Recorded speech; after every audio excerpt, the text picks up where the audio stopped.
Well, hello everyone, and welcome to Brampton Board of Trade's Expert Series. Today's expert interview is with Conrad Frank. Conrad is an expert in automation. He is the Senior Manager for Deloitte Private, Senior Manager for Accounting Operations Advisory. And we're going to be talking about how automation is changing the workspace, the workplace of many offices across Brampton, across the GTA, and around the world. Let me tell you a little bit about Conrad. He's not a stranger to us. He's been here providing great advice for us with these expert interviews in the past. And today, and Conrad is, as I say, is a senior manager for Deloitte Private in their automation and digital team in Toronto. He specializes in streamlining and supercharging the finance function to help companies derive more value from their existing people, processes, and technologies. He has over 15 years experience. He's worked in Big Four accounting firms as well as a CFO in high-growth mid-sized companies. He has a hands-on approach and real-world experience that bring pragmatic solutions to Deloitte clients and to us today as well. He is a champion of tech-based continuous improvement and has focused on implementing new systems, improving processes, and driving efficiencies that help with data-driven decision-making. Welcome, Conrad. We're so happy that you're here today. Thanks, Todd. Yeah, it's a pleasure to be here with you, and glad to be doing another expert series. Super. Well, let's get right into it, Conrad. We're seeing more and more automation every day, and we may not recognize it, but for those of us that use Microsoft Office systems, we get little reminders from Cortana of our day ahead. Viva is another option that tells us about searches for words where we say we're going to do something and reminds us that we're going to do that. What other automations are we seeing becoming commonplace and affordable? And what should we be keeping our eye open in how it can help us in our day-to-day lives? So I'll speak to the more, what's becoming commonplace, and whether or not they're affordable or unaffordable, I'll leave to the viewers. But what we're seeing is a real move to focus either on the employee's experience or your customer's experience, and how we can help make that journey, whether it's purchasing a good or whether it's onboarding a new employee, how we can make that journey a little bit more smooth, not requiring so much data entry, and really make the customer enjoy the journey ultimately that they're on when they purchase a good, and that aligns typically with the brands that we're working with in the market. So, from an employee onboarding standpoint, it really starts from the application process, and I think we've all seen it. Is when you apply and you say here's my resume, and then you say click next, and you go to the next screen and it says, okay, now enter everything that you just provided us in your resume, enter all that information again so that we have it in our database. So now what we're seeing is AI algorithms that can actually pull that data out and enter it automatically, so that the recruiters can sift through the information and really hone in on the ideal candidates. And rather than having recruiters in some situations, it's the algorithm can sift through that information and provide the hiring managers with probably the top 3 candidates based on keyword searches and that type of information. So I think that's a big one. And then just going through that whole process of onboarding a new employee, having to enter your data once, not having multiple forms throughout the process, and making it much more streamlined is a huge one. Being focused on accounting and finance, there's a slew of different opportunities that we see of just preventing manual data entry. A big one is on expense management. We have a a lot of people at Deloitte expensing lunches. And now what they're doing is, we have a system like Concur, where you can actually just take pictures of your receipt and it automatically plugs that data into your expense report, saving you the trouble of having to do any kind of manual entry. And it even matches it up to your credit card statement to ensure that the numbers all match up. So there's facets like that. HR is a big one through, vacation, sick day approvals, just not having any kind of emails.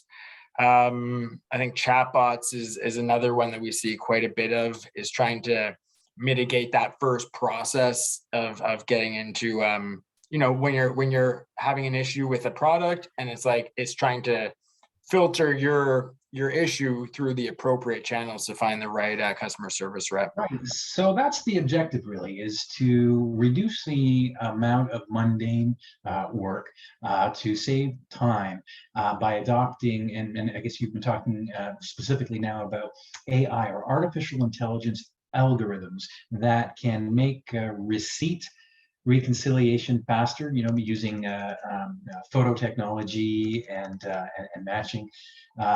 You also mentioned HR onboarding, again, online, taking the person that's starting through the various procedures, ensuring that they read the appropriate documents, they fill out the appropriate forms for benefits, etc. Two really, really good examples. And the third one that you mentioned was with respect to chatbots. So now we've seen some of those on some websites, and that's more directed toward a customer or the marketing side of a business. Tell us a little bit more about chatbots and how they can overcome common manual barriers and save us some time, but also help us serve our client better.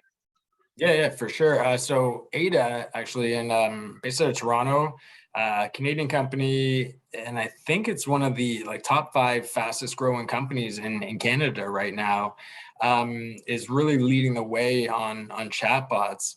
And what they're doing is absolutely beautiful, in that you can raise your request, and sometimes a common thing that you see in e-commerce companies is people just didn't get their FedEx tracking number on whatever product that they bought.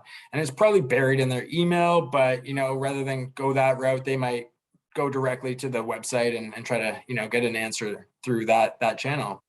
And so what these chatbots are able to do is, when that question comes along, is I didn't get my tracking number on my package, without having to go to a human person, it can simply say, what's your email address? And then once they punch in their email address, it can then find that tracking number in the system and put it directly into that little chatbot window, so that the person has it handy, and it can also ask them if they want to have another email be sent to them with the FedEx tracking number or the UPS tracking number, DHL, we're agnostic.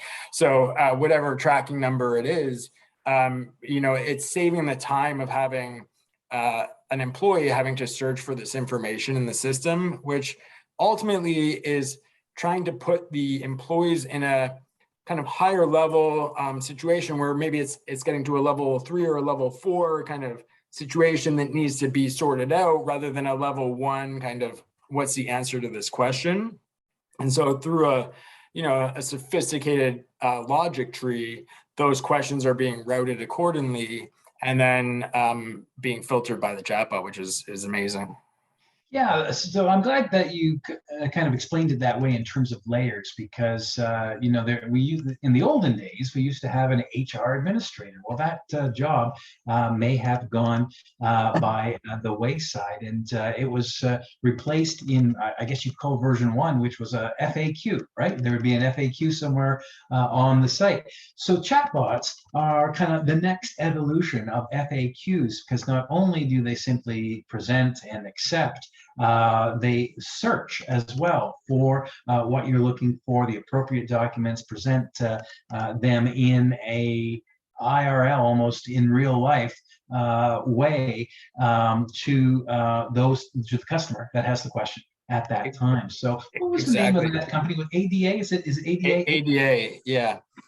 And as it gets more sophisticated, what's even wilder is you start looking at time zones and where the requests are coming from, and it can automatically send, when it does get to that stage 3, stage 4 kind of issue that needs to be sorted out by a human, it can route it to the applicable people that show as being available on their computer, because now there's sophisticated equipment that can show somebody's already dealing with a customer, and so they don't have availability. It can route it to the next available person automatically based on their time zones. There's really a lot of great things coming out of the chatbot industry, and it's making that consumer, that customer journey a lot more fun and rewarding when you get an immediate answer and you feel like you're not just kind of getting pushed aside and there's nobody available. It's helping alleviate the people to handle the major issues, which sometimes do happen. Yeah, so let's talk about the flip side for a moment. What are some of the hesitations that business owners, strategic leaders might have in adopting AI? Of course, and whenever we hear about bots, there are scientific, I should say sci-fi movies that we may have seen in the past where the bots take over. I don't think we're talking about that, but nonetheless, humans are funny and we have to get over our own psychological experiences. What are some of the hesitations, and what are some of the approaches that businesses can take that might ease the conversation and adoption of AI in their offices? Yeah, I don't know if there's a hesitation. I think like anything with new technology, it has to be done right. And so from that standpoint, if a company isn't investing the adequate time to understand what the typical requests look like and how to build that decision tree and model it out, then there can be some issues, and that's why it's great to work with a third party that can help you navigate the most commonly asked questions. But then of course there's the other side of things, which is just the people, and when you're talking about automation, what is the end goal, right? And so quite often what we're seeing, it's not necessarily about reducing your headcount per se at your company, but it's about putting people in a position where they're doing more valuable work and trying to reduce the amount of mundane work. So in accounting, what we often see is using OCR technology, which is optical character recognition technology. And so when clients or vendors are sending invoices, and that is going automatically into the finance system. And so what that's alleviating people from doing is the manual entry, and then their skill set can now be shifted into a more analytical role where they can understand, okay, big picture, where are we spending our money on? Can we find some efficiencies? Can we renegotiate these contracts? And it's trying to put people in a more human role rather than have them sit in a more manual data entry type role. Yeah, you mentioned a more human role, a more higher value, and for the individual, it's more fulfilling as well to work on those higher value tasks. And I'm glad you mentioned a couple of other automation technologies that are already here and around us. OCR, optical character recognition, the taking of a picture and having it integrate with the system that you're working on. Of course, voice activation as well. Anyone that's bought a new car in the last 5 years, you can push a button on your steering wheel and change the channel on your radio or Sirius XM player.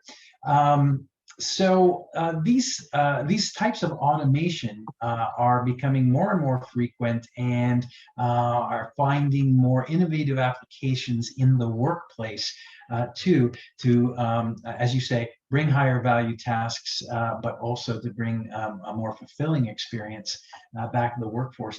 Now, let's talk a little bit. We talked a little bit about onboarding of new staff. A lot of businesses are having a challenge matching jobs to fill vacancies. And there are algorithms, I understand, that can help both in the search as well as the onboarding of HR. Can you tell us a little bit more about that? So as far as yeah, as far as trying to find, you know, the right staff, it's still a struggle. I don't think anybody has really nailed it down and found that perfect. Like it's not. There's a human component there, right? It's a fit. It's getting to know the people and trying to understand them on a human level. But the one thing is, you know, we are seeing companies that are able to automate processes and make jobs more attractive by taking away some of the manual aspects to a job. So I think it doesn't really answer your question specifically, but yeah, I think, you know, just along that whole road, it's trying to use as much AI as possible and machine learning to really to find those right fits, and then to get to, you know, when you get to the actual interview phase, those like at that point you're hoping that it goes fairly well based on the research done. It's not, you know, kind of like a 1 in 5 kind of success rate Right. on your interviews. Right. Yeah. I mean, I think job seekers have known for years now that you try to put as many keywords that match the job description, so that if it is going through an AI system, you can be ranked higher and get your resume before the decision maker.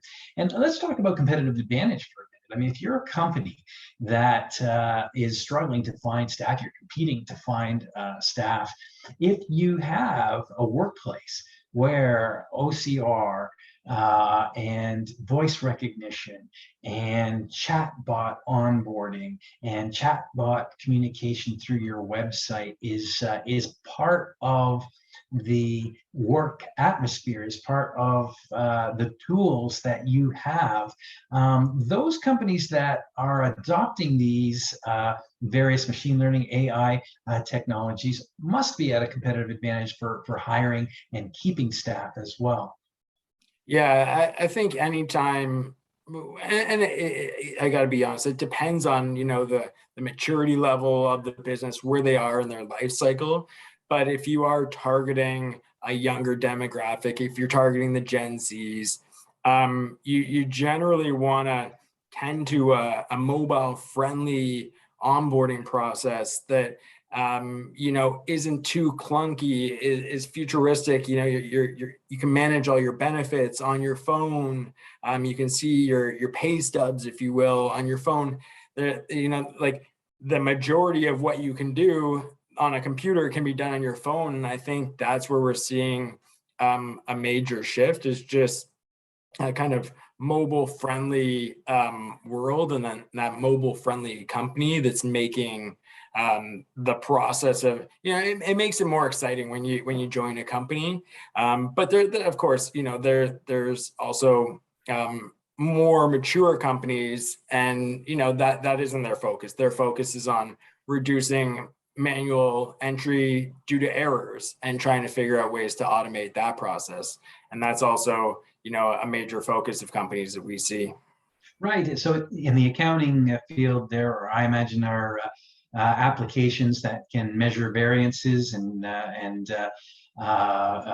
generate alerts for those to give further exploration on variances from budget, etc. So yeah, it's fascinating, the many different applications.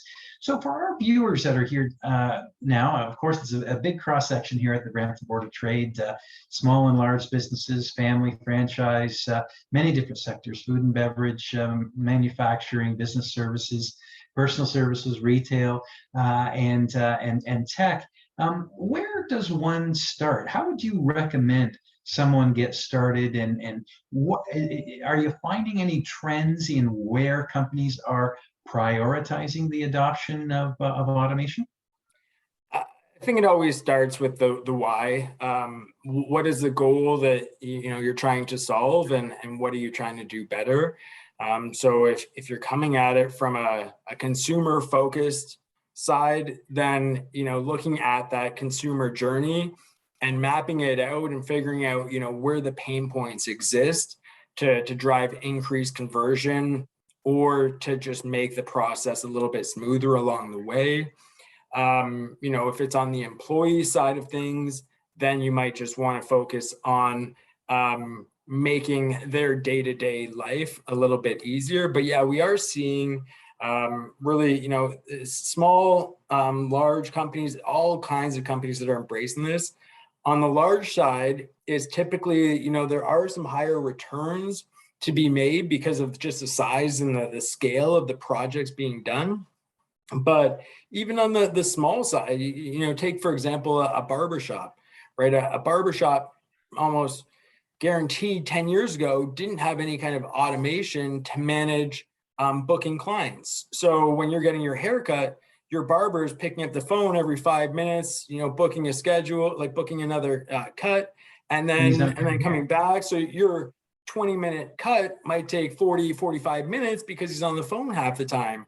And so that's a disruption for you. That's, it's not easy for the person making the call because they're trying to figure out, what times are available.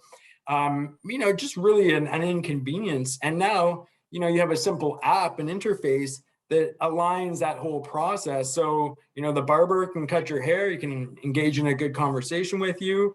And meanwhile, there's a computer managing all the bookings, and he doesn't even have to think about that whole process, right? So, there's such a wide variance between the size of projects being done. But if you start to look at the potential of automation and start kind of thinking about your business in the light of automation, then you can really, you can find so much online and so many systems to accommodate what you're looking for. Oh, that's great. And I'm glad you give the example of a barber. I think you're being kind of generous on a 20-minute haircut. For me, it's like NASCAR. I'm in and out in 9 minutes, Wow.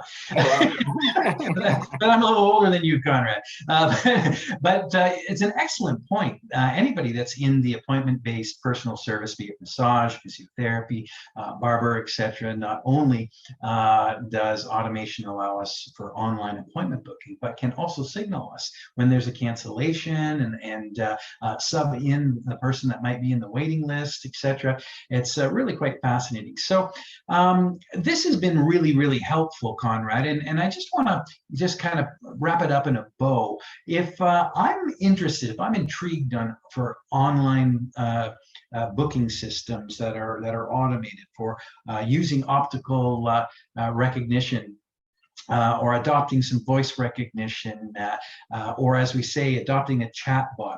I'm thinking that, I would want a third party to help me with this, and I want to give you a call. And what would that call go like? I mean, how should I prepare for that call? Should I outline my process, my problem? Would you take me through an automation fitness test or something along that line? Well, how can I prepare to get started and engage you, the expert, on these various automated tools? Yeah, no, that's a good question.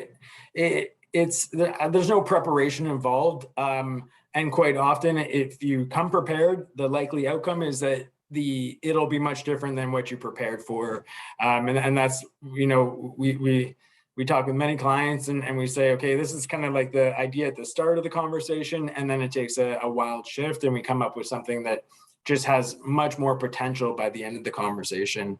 So I would just be prepared to have an open discovery and spend some time talking about your business. And it's really, the goal is to sort out your pain points. So, what are the things that you're doing now that you don't want to be doing, you don't want your employees to be doing, or you want to do better for your customers, and have those topics in hand. And then it creates a fruitful conversation about the logistics, about figuring out what you can do to solve those problems. Because, at the end of the day, there's usually a handful of problems that need to get sorted out. And those are the ones that you want to address. Yeah, very good. But good advice. Well, listen, I found this to be really quite helpful and quite fascinating. I think, coming out of the pandemic, 2022 is going to be the tipping point here, where folks are, maybe because they're having trouble finding people, are going to look at reducing the number of human-based tasks, mundane tasks. Maybe because they're trying to recruit more people, they're going to adopt technologies that make the workplace more fulfilling for those that work there. And you've really given us a wonderful overview of the many different applications, many different industries, size of business, and I want to thank you for that. Are there any last words that you might have for us, Conrad, on automation considerations, hesitations, anything that comes to mind?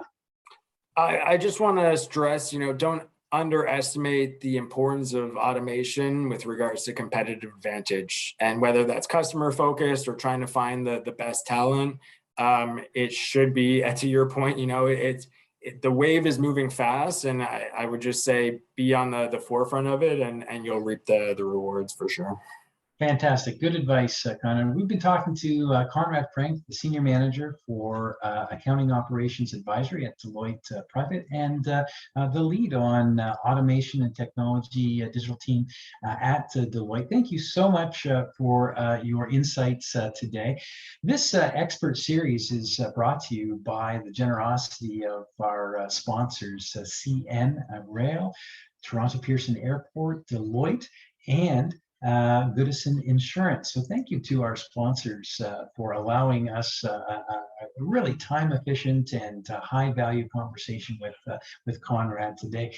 Hey, ladies and gentlemen, I know you know that next week is a special week. It is Small Business Week, the 18th till the 22nd, and we're starting off Small Business Week with Sean Rath, who's the new branch manager for BDC. He's going to be talking about some of the trends. I'm sure automation will be one of them. Some of the trends that entrepreneurs are experiencing throughout our nation, new opportunities and challenges to overcome. So you'll want to check that out. You can find out more about that at bramptonbot.com. And that's, again, with Sean Rath on Monday at 1 o'clock. On Thursday, we have our open door discussion, which is a great opportunity for you to bring opportunities that you're thinking about that might be keeping you up at night, or bring some challenges. What we want to do is introduce you to the people, the programs, or the techniques that can help your business succeed. We're all about the business of reducing cost and reducing time and helping your business grow. So open door discussions is at noon on Thursday, the 21st. I want you to go check out a special website too. It's been tough for small businesses, and we're all consumers too. And the website that I want you to check out is called ReadyBrampton.com. ReadyBrampton.com. This is a website that has been put together. It's a campaign that has been put together by businesses here in Brampton to encourage folks to shop local. And when you shop local, make sure you take a look behind the clerk or the server or whatever. You might see the photograph of the soccer team that they've sponsored, or the hockey team. You might see a festival that their staff have volunteered at.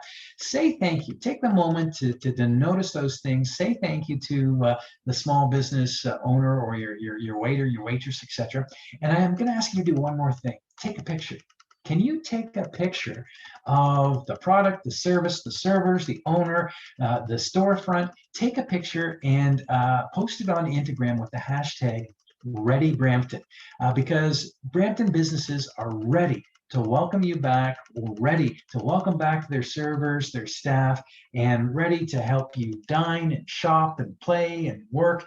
And it would really be helpful during Small Business Week for all of us to show small business owners just a little more love. So this is exciting week next week. The week following, we have a view from the top with the president of Ryerson University, Mohammed Lashmi. He's going to be talking to us about an exciting new development scheduled for Brampton, and that is a new medical school, Ontario's next new medical school. We hope will be in Brampton. He's going to tell us more about the planning, the timing of that. You won't want to miss that. Again, that's all at bramptonbot.com, where you can register. It's a virtual meeting, and that's the 27th of October. So, ladies and gentlemen, thank you so much for your time and attention today. Conrad, thank you for your insights today. I hope you enjoyed this conversation as much as I did, and we look forward to seeing you again at the Brampton Board of Trade. Thank you very, very much. Thanks so Bye, much, everyone. Todd. Thank you.